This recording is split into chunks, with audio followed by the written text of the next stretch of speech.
Bro, he been putting in that work all these 3 seasons. He been putting in that work, and now it's like the people. These are not just regular people off the street, bro. These are people with power. These are people with in positions. You know what I'm saying? So for them to respect him and see him, it's a reason why they do. What's good, YouTube, man? Today we react to ReZero Cut Content Season 3, Episode 6.5 and 7, man. Now look. If you're new here, man, my name is Shaun. You can call me Don. Welcome to the Don Crew. Shortly after this video drops, we'll be wrapping up the part 1 cut content for ReZero and getting into part 2 for season 3 with the episode reaction. So if that interests you, you might as well go ahead and subscribe now, my boy. Without further ado, let's get straight into today's video. And you already know AniNews made the cut content for today. Whenever we switch over to the scenes with Emilia, where the rest of the city is in utter chaos and turmoil, Emilia faces a completely different problem. She's completely oblivious to the events happening outside her castle, and that makes the events with her tranquil by comparison. It's this piece that actually makes way for some interesting dynamics. First with the relation she's forced to have with Regulus, then second with the one she's trying to have with different. I ain't gonna lie. It's not something the anime makes very apparent. Like, I know all the archbishops different, but Regulus is just like, yo, gang. I guess all of them cooked. Never mind. Out of her shell.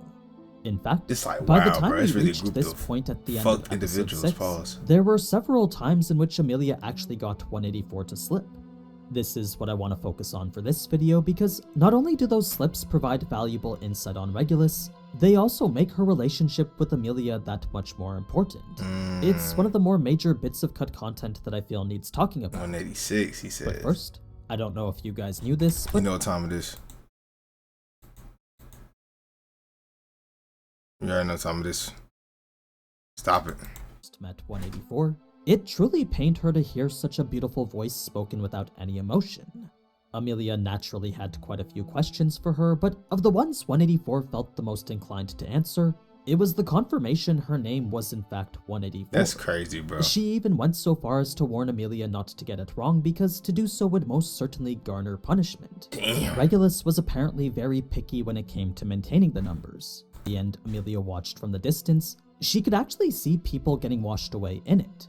She watched numerous bodies get tossed as the waters ravaged everywhere they were. That's some, bro. Her first instinct was to leave and help, but it's like the mental turmoil the series caused. I'll speak on this, especially in these cut content videos. And I can't wait to get back to episode reactions, but it's something we talk about because, like, bro, the mental turmoil from being in the world of ReZero must be just absolutely insane. 184 would warn her not to. You feel me? Because, like, bro, what do you mean? What you mean she watching people? I mean, obviously, right?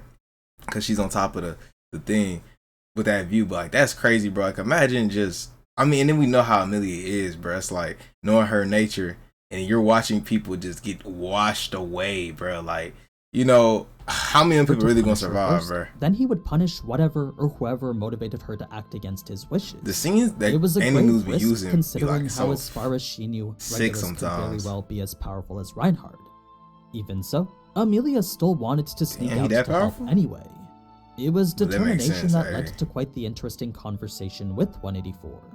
Whereas we only ever get to see her be emotionless, Emilia's innocent virtues stirred something else. The way she accepted 184's words without the slightest hesitation showed a level of integrity that shocked even her.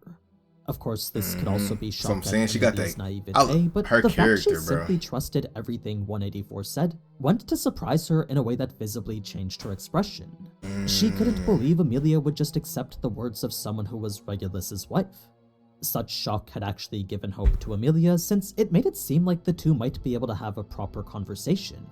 As soon as Emilia made a comment on it, though, all emotion vanished instantly.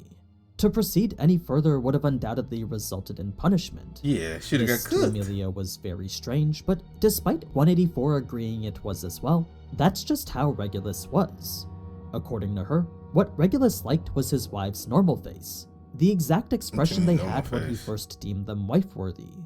To stray in either direction from that, happy or sad, well, that would be cause for punishment too. Bro, this guy's different, to get visibly happy or sad, talk at all, or even for a this how Greek coming, that was all something 184 warned Emilia to do very little. My boy Regulus there was no telling what would rub Regulus the wrong way, and it was that fear that drove all his wives into emotional submission.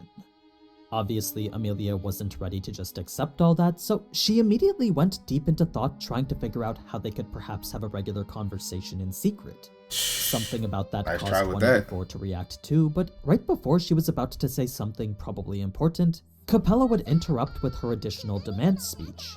It was similar enough aside from the usual extra insults the anime tends not to include. Interestingly enough though, since this was Emilia's first time hearing Capella on the media, she was able to quickly deduce just how sinister her intentions were. So people that have watched, I read the source material and then watched these kind of videos, like, what's your favorite part, bro? Like, or what's the part that stood out to you and you like that it wasn't put in the anime? Cause like, she spoke.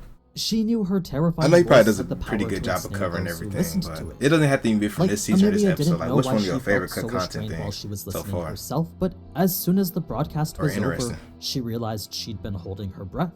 It had made it clear Capella was skilled at using her voice to manipulate others. It was a natural-born talent she carefully honed to do just that. That shit crazy, This bro. Unfortunately erased all the progress Emilia made on 184, since by the time Capella finished what she had to say, 184 was back to the same emotionless self she was when her and Emilia first met. So whatever 184 was going to say before, she definitely wasn't going to say it now.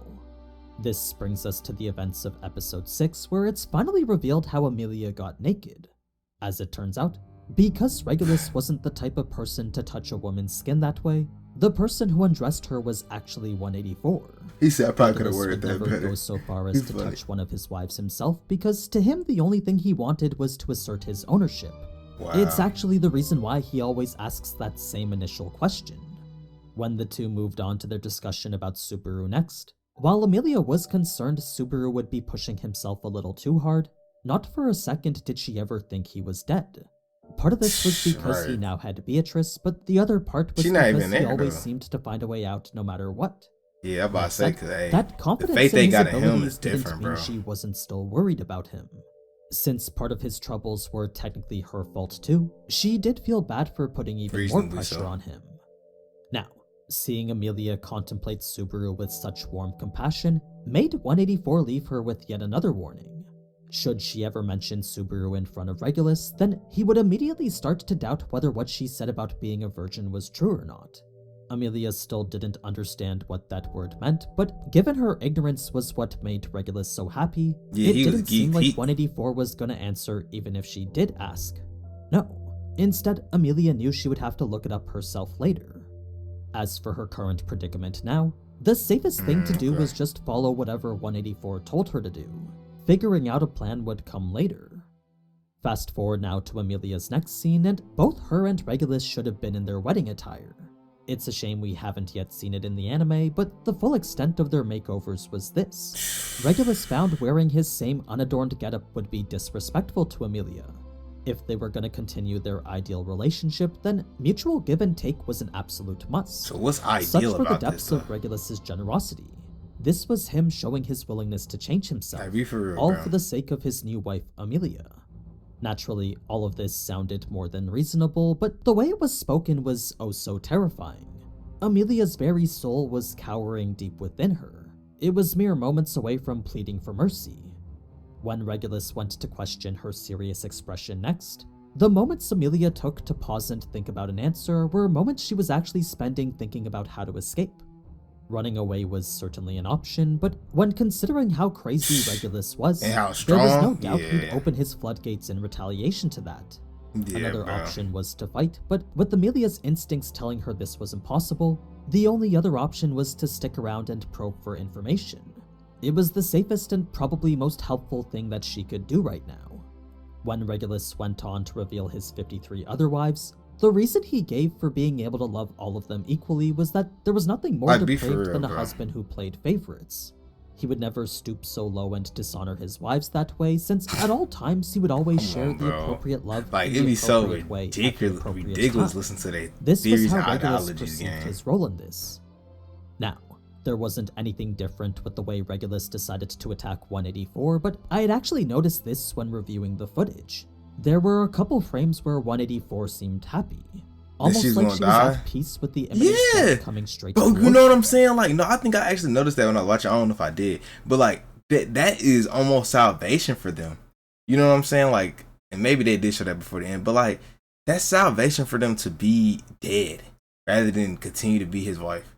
it's not even like he's doing anything with them. It's just the actual, like, and it's so crazy because, like, usually when you hear that, you know, it's like, oh, it's a different. I ain't trying to say certain words to get my video as suitable, but you know all the crazy stuff people do to their wives that make them not want to be with them. But he's just on some just different shit. Like I say, when archbishops, bro, when they come to the mix, like whatever you thought was crooked, they make it way more crooked. Like you think something crooked until you come see them, you be like, oh no, they're just different. Like you do it for the love of the game. Like bro, it's just this is just different. As soon as Regulus's fit was over, 184 continued. Like even in anime extremities, he's just different. Like bro, just compared to other characters. Like to expand on her next point about happiness, the whole archbishop lineup is just insane. It turns out that Regulus had forced such a twisted view of the concept on them that the only thing she and the others believed about it was that spending time with him was the only necessity. This was the only requirement they knew about marriage. Love and happiness weren't necessary at all, since to Regulus the only thing that mattered was being around each other all the time. It was a direct opposite view to what Emilia had. Seeing how powerless she was to convince 184 otherwise, though, Emilia didn't sink into a spout of depression, but instead spurred herself into action.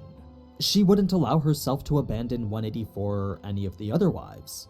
So, thinking about how Subaru was she got that pure heart, bruh. Preparation, Emilia came up with the plan we saw in the anime. As like she's just so pure, to get bro. Caught by the enemy, she knew she was the only one who could probe their position from the inside. That being the case, Emilia decided to take a move from Subaru's playbook and turn a hopeless situation into something positive. That boy Subaru, this bro. brings us to Regulus's conversation. I know Return by Death which, is to like reiterate the core message he was trying to convey, a core for him in the beginning to like make progress in this world. But like, dog, the way, like, I don't even with that power, bro, I'm not gonna lie to you, bro. I don't know if many people can pull off what he pulled off and just persevere through those situations. Like, I don't know, bro. Like, y'all see what happens. Like, y'all know, if anybody know, it's this fan. Y'all know how Subaru get done. My boy, he been fighting. I don't know how long this been in anime time, but he been fighting. And not to mention the timelines and Area 1 by Return by Death. I don't know how all that work. Like, and like, you know how like they get super deeply. And I know it's like the specifics of that is probably insane, but like the amount of L's and just it's hard for me. I'm just rewatching it all in my head as I say these words. He's like, doing bro, here is been completely through thick separate and from thin. what Capella's doing. Like, since he only came here to find his fated bride, even with the power, it's like, bro, I don't know if I would even want to go through that shit. Like, I'm cool. That just kill me. As soon as he and Emilia finished getting married, Regulus planned to leave regardless of whether Capella's plans were completed or not. Let me know if I like the camera. It's up to her to achieve her goals within that time frame. Now, the key word I want to focus on here is fated, because Emilia wasn't just some random person Regulus became infatuated with off the street. No, everything he did was completely premeditated. It took myself longer to realize than I want to admit, but the whole reason Emilia is 79 instead of wife 292 is mainly because of what happened all those years ago. Oh. I don't know exactly how or when he decided he wanted Emilia to be his, but the fact she's 79 means the decision was made a while ago. Likely back in the forest, since that was the only encounter they ever shared together. That being the case, I guess it just so happened now was the time he decided to come and claim her. So, Regulus might not be directly involved with the plans of Capella, but his presence certainly makes for quite the massive obstacle. As for what it means to be his wife, those are all the details 184 should have been drip-feeding us. She makes it clear there's nothing sensual about their relationship, but instead just a pure sense of ownership. But anyway, such was the extent of Emilia's scene so far.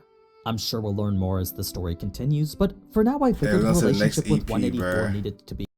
Hey, Subaru's speech might have been episode the best 7, bit of dialogue after this, since after this, y'all gonna be ready to see these ReZero episode, season 3, episode 9 reaction. Of ups and downs, and we're gonna get back on Patreon and everything, y'all. Fluctuate between courage and weakness. It was the culmination of his entire development into one 10-minute speech. It may not have been the same level of hope and despair we got with Rem, but the sentiment being expressed was very much similar. He had spilled his heart to relate to his audience the best way he could, then forced them to come face to face with the problem that they were hiding from. That's from reality, bro. You can't run from reality. But if you want to know how exactly the people went to perceive it, that's what we're gonna talk about here.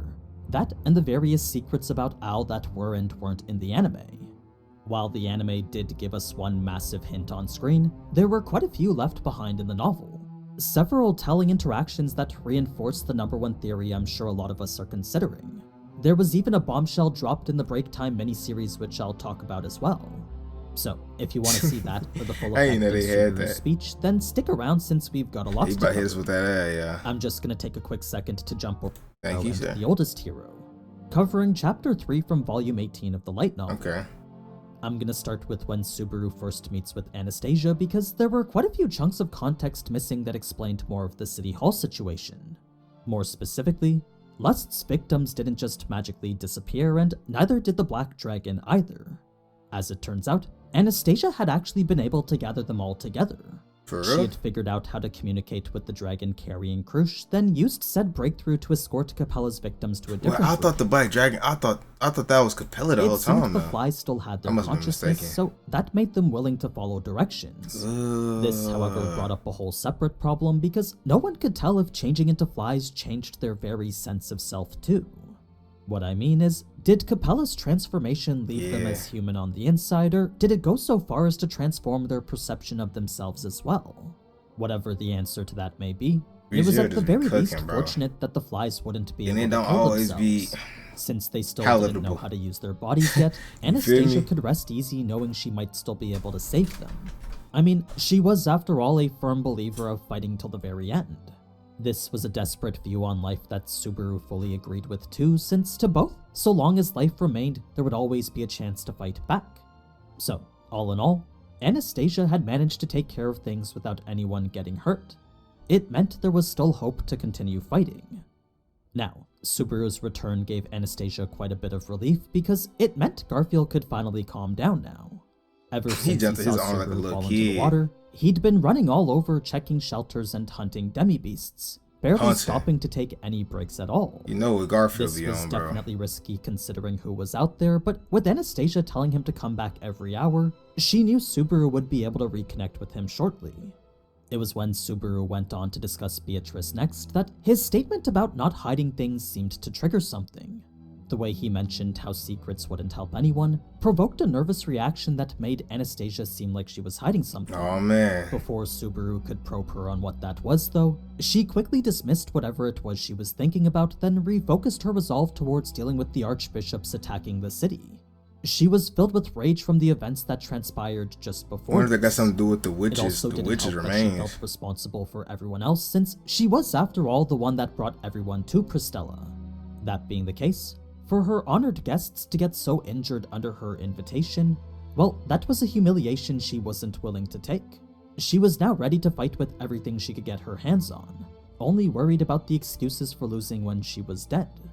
Such determination was actually quite the sight to behold, and for Subaru, he had no problem standing behind it wholeheartedly. So, the map in front of him may not have shown the people he was fighting for, but by simply closing his eyes, he could envision all the people he wanted to save. Every single one of them was someone who was precious to him. That didn't change the grim situation those people were facing though, since as they spoke, the townspeople were being pulled into a downward spiral of despair. Yeah, by Shorty's power. Sirius's authority combined with the psychological effects of Capella's broadcast created together the worst possible duet imaginable. Bro, this is as they were now, it took all they could for the resistance to rush to its shelter and mitigate as much damage as possible.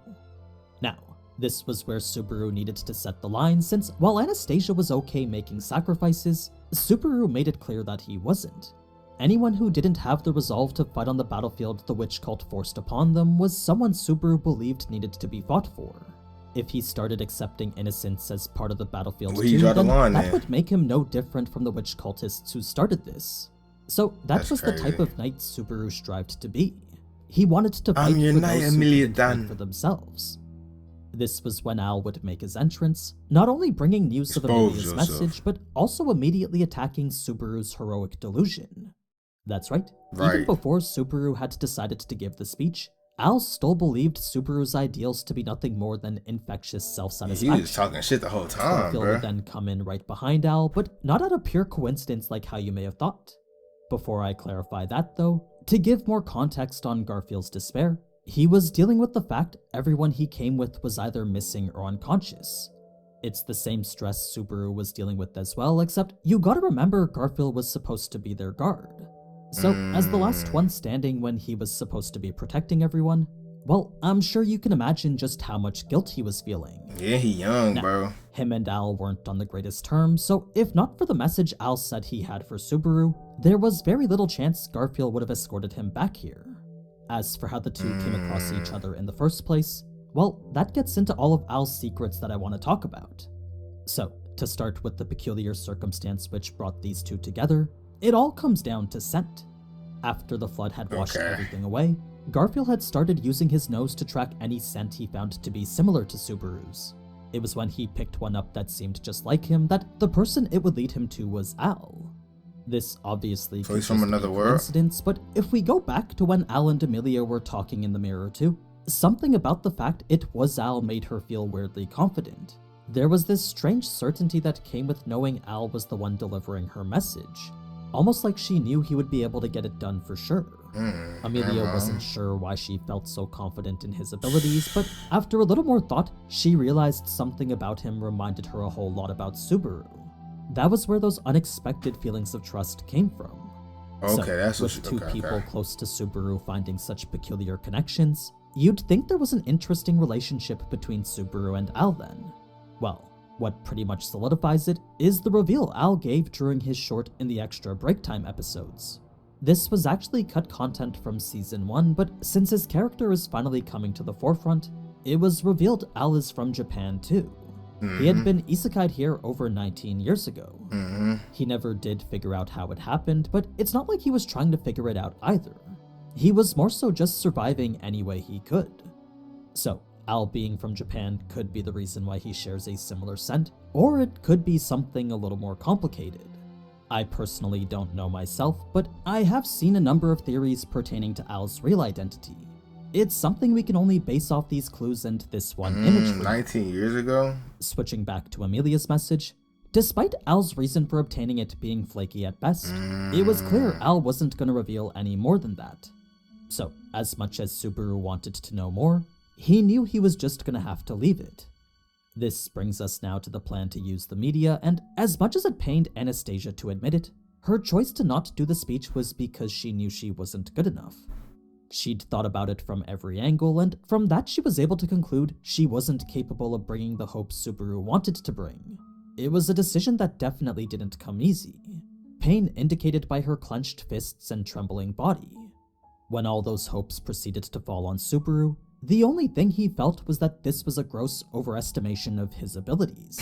It was the same feeling he got whenever he talked to Wilhelm, Krusch, and Reinhardt. Facts. They see something in him, bro. And it's like, I ain't gonna lie, that's why I say, like, you know, what's so beautiful about this anime is they play on characters very well in roles. So you'll see here, like, Subaru and everybody he just mentioned, like, and other characters too, but them three, like, it's like when they talk to him, and then maybe, I'm trying to think, I feel like, you know, they pretty much have respected him since they met him, but if not, they grown the respect. So if they probably didn't respect him at first, but they've grown respect for him now to the point where you can see it in the way they talk to him, look at him, value his opinion, value his presence. It's like you can really see because, like, bro, who is Subaru really in the grand scheme of this world? Like, really nothing, right? But he been putting in that work all these 3 seasons. He been putting in that work, and now it's like the people. These are not just regular people off the street, bro. These are people with power. These are people in positions. You know what I'm saying? So for them to respect him and see him, it's a reason why they do. And he didn't start there. You know what I'm saying? He didn't start with a silver spoon, sort of say. So it's just, I love how they show you that journey. It's like he's speaking on it right now. I think it's a very great point to speak on. He couldn't help but feel that they were misunderstanding him. You see, they see something in him, they though, were bro. all far more worthy of praise. Exactly. The way they praised him just didn't make sense. To him, they though, were much nobler people who he knew worked far harder than he ever did. So the fact they still treated him like an equal deserving of respect, that tormented him since he personally felt he wasn't. It pained him to know that they all acknowledged him like that. Yeah, that white whale. Was it blue? At any moment, and it was when it did that he knew it would just end up disappointing him. I watched that back in high school, Once the regrets bro. came to light, That's when he knew they'd see just how helpless and pathetic he really was. This was what Subaru had always believed about himself. So, with such amazing people always adding to the weight of their expectations, Subaru believed one day he'd eventually be crushed by them. Even so, he would continue to walk this path until he could no longer. My boy, hey. It was the path of a boy who swore to be a single girl's hero, one that now had him becoming everyone's hero. We let it see it, y'all. We let it see it. It was when Al had spoken up to contest that Garfield's reaction would lead to yet another interesting interaction. As soon as Al had touched Garfield's arm to let himself loose, immediately Garfield's expression changed for the worse. The thing is, Garfield himself didn't know why he reacted that way. It was as if Al had triggered some sort of instinctual response, something that had caused Garfield to pull away reflexively. In any case, Al's point was that no one was taking into consideration Subaru's feelings. He was also very adamant about focusing on Emilia because Al seemed to know getting involved with the witch cult was a no-no. As if to speak from personal experience, he made it clear no matter what Subaru did, the witch cult would always come back to haunt him. They were words spoken in a way that made it seem like Al was clinging to something. Now, it's not like Subaru disagreed with this, but the thing about this situation was that the witch cult got involved with them. There was no choice to not be involved anymore. No, for real. Since the witch cult was the ones who started this, Subaru knew he had to finish it. That's when Subaru would commit to giving the speech, but rather than show it from the perspective of several different parties, it was instead given from the perspective of Raph. We were first shown the crisis her and her brother had to deal with. It all started with the evacuation in the park, then quickly turned into a terrifying nightmare. You see, while at first there were voices that encouraged everyone to stay positive, eventually uneasiness took over and silence came with it. Soon after, people had stopped hiding their rage, and eventually the mood turned to aimless disagreement and annoyance. There was now a silent madness that was affecting everyone. One that spread from person to person like a wildfire. The flood was what pushed everyone over the edge, igniting the sparks which would send them into a frenzy of violence. The only reason it didn't escalate into a full-on purge is because Fred's tears convinced the adults otherwise. The moment they noticed this young girl crying, they immediately came back to their senses and knew better than to act out in front of a child like that. How long that would last was yet to be seen, but for now, it at least brought temporary peace. So what had likely happened in numerous shelters across the city was fortunately delayed by Fred. There was now a fragile equilibrium keeping things at bay. A brief respite only maintained by everyone Fred, bro. That's crazy. Since provocation was what sparked the last outburst, everyone felt the best thing to do was to stay apart and isolated. It was exactly what Sirius's power wanted them to do.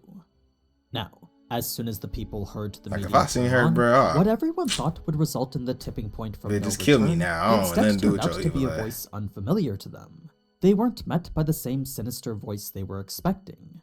No, instead they were met by statements quite the opposite. Subaru's initial words weren't meant to be unwavering or courageous because at first he wanted to convey the fact that he was just like them.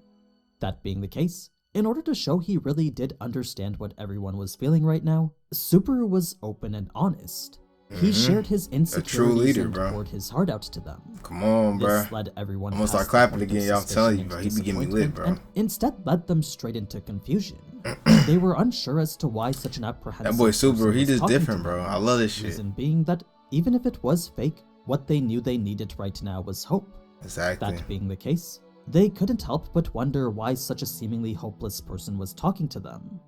Well, with Subaru's last words of doubt precisely describing what everyone was feeling, he had essentially drawn out the emotions that they were all hiding from. What I mean is that by describing the weakness currently eating away at them and spotlighting the cowardice currently plaguing their minds, Subaru was essentially forcing them to come face to face with the unresolvable reality in front of them. No one wanted to confront it head on like this, but Subaru was now making them do exactly that. Yeah, you feel me? It was once those terrifying thoughts were at. It's like, bro, you can't solve anything that you don't. What's the word I'm trying to find? Like, the problem can't be solved unless you acknowledge it's a problem, you know? So it's like kind of everybody, and granted, these civilians are not about to bust out the door and go 1v1 regular. It's like, okay, well, that's not what's about to happen. But it's just like, you can't run from the problems and this is not even anime, this is just life. You can't run from a problem and expect it to be solved. You get what I'm saying? So he's just saying, I love this about, like I say, about his character and the writer, bro. He does a very good job of that. And it's like, you'll notice Subaru is really the people's person, bro. If that makes sense. Like, okay, there's some kings, there's some people with powers, but the average regular civilian can more so probably relate with Subaru for the most part, rather than relate with most of these demons running around this block right now, because it's getting hot outside. Y'all see they got demi dogs and different shit going on, so most of the civilians gonna relate with Subaru right now, you know, and that's a people's person, right? So he, as a people's person, they know he weak. You see damn near one of his legs fucked up, like he's fucked. Well, it's really still cool because of the blood, but still, bro, it's like he's not, this shit not pretty, but he's still going, he's still fighting, even while acknowledging the problem.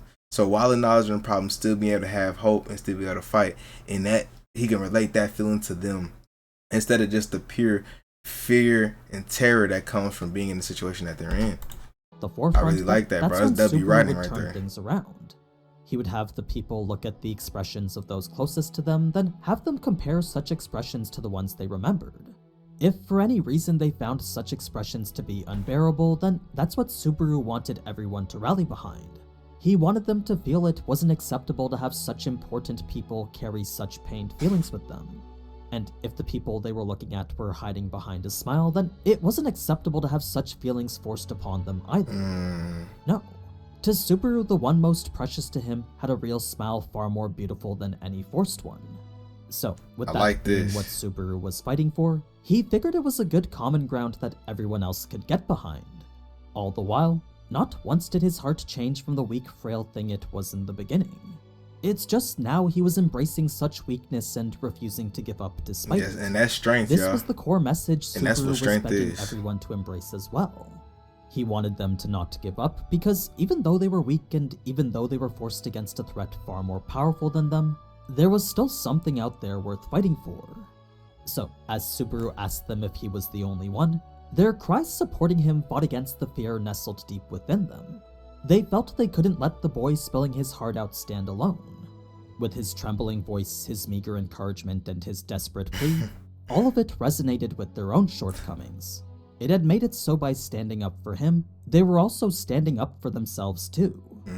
It was when Subaru finally stated that he'd fight and he'd win that not a single person doubted whether he would or not.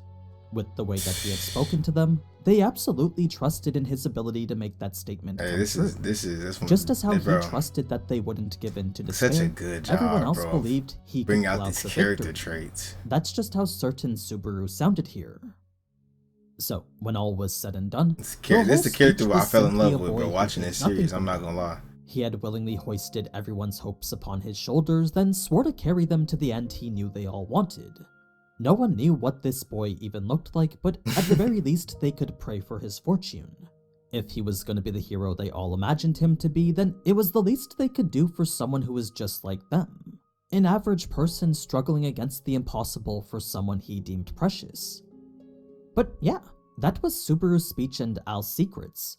As an episode that culminates all of Subaru's developments into one 10-minute speech, I gotta say this is probably one of the best.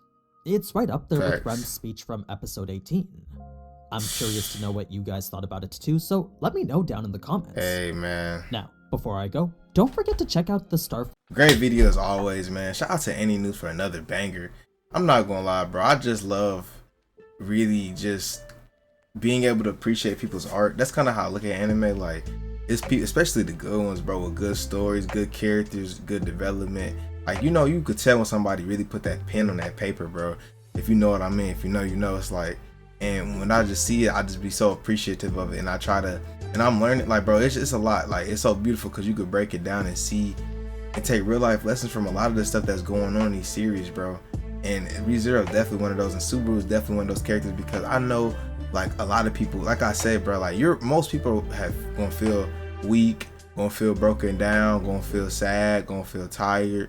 Like, everybody has those moments. Nobody's perfect, you know, but you're more so gonna relate with the person that shows those moments rather than somebody who always has a smile on and a crown on their head and sitting in a beautiful throne, right? You're gonna just 9 times out of 10 relate with the person that can speak about the things that we all go through. So with Subaru being a symbol of that, and not while still doing that, moving up in his world and becoming more powerful, and still like he's still going up. You know, it's not like he's like, oh, I stand for greatness and I stay in the same spot. Like, no, I stand for greatness and I'm gonna fight for what I believe in. And he's in this going, you know. So I really love that pull on the series, and I love what they're doing there. And I'm super excited to, you know, get back to ReZero. And like I said, we'll figure out what we're going to do for the previous content that they haven't put on this channel. With that being said, I love you guys. If you enjoyed today's reaction, smash the like button, subscribe if you're new. My name is Shaun. Welcome to the Don Crew, bro. And I'll see y'all in the next one, man.